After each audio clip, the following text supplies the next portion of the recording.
This is Marketplace from 8 p.m. I'm Jeremy Hobson. It is Freakonomics time.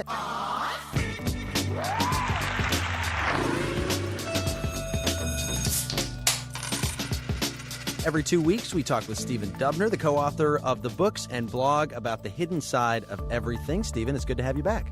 Hey, thank you, Jeremy. I would like to talk to you today, if I may, about bosses and how much they actually matter. All right, bosses, how much do they matter? Well, here's the thing. We know that a bad boss is a drag, but in terms of how good a good boss can be and how that translates into productivity, it sounds like an easy question, but it's not. It takes an economist to dig into it. Here's Stanford economist Ed Lazier.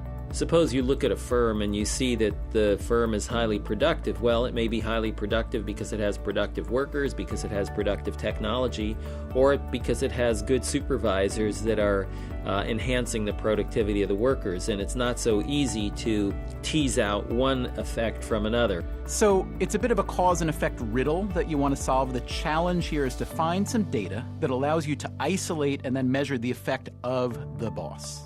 All right, so I'm waiting for the big answer here, Stephen. What is the data? What did they find? Well, first of all, the data they got was from a huge service company, which Lazier and his colleagues aren't allowed to name because of the academic research agreement.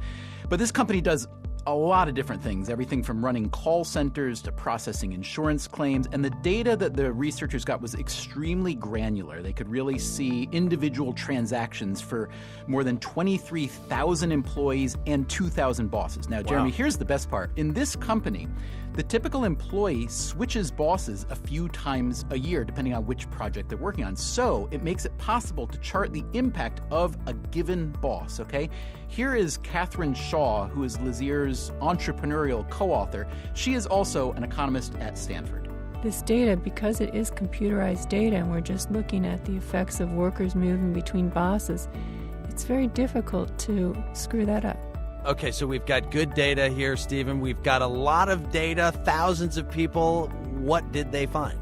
They found that a good boss matters quite a bit, more than they would have thought. The researchers argue that the better bosses at this company increased productivity for a given worker by about 10%. Here's Ed Lazier again. I mean, a 10% effect is a pretty big deal, especially when the way that the boss is doing this is indirect in the sense that the boss in this context is not actually producing herself. What she's doing is she's actually helping the subordinate be more productive. And can you take this data, Stephen, outside of the workplace setting with your boss-employee relationship and apply it to leadership in general? Well, Jeremy, we've tried in the past to measure the effect and the influence of different top-level leaders, CEOs, baseball managers, even the President of the United States. And what you generally find, the data tell us that their influence is actually much smaller than people generally would imagine. Now, why bosses have a bigger effect? It's hard to say. We don't know. It may be just because bosses have more influence on an employee's life than a CEO does or a president does, for instance. For what it's worth, Lazier and Shaw, both these economists, have worked for presidents as economic advisors, Shaw for Clinton and Lazier for the second George Bush. Lazier says that Bush was a pretty good boss. He wanted to hear directly from us and hear what we had to say. His view was that was both more effective in terms of communication, but also more effective in terms of motivation.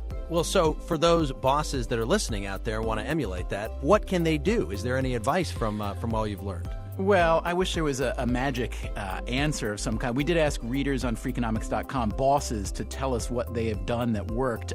We heard one that's worth sharing. This is from a fellow named Jim Helton, who runs an employee benefits company. He argues that a little bit of humility and humor can go a long way.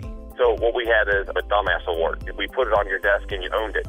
So, Jeremy, there you go. One way to be a better boss, just pass out the occasional dumbass award, and apparently everybody's happy. We need to start doing that at Marketplace.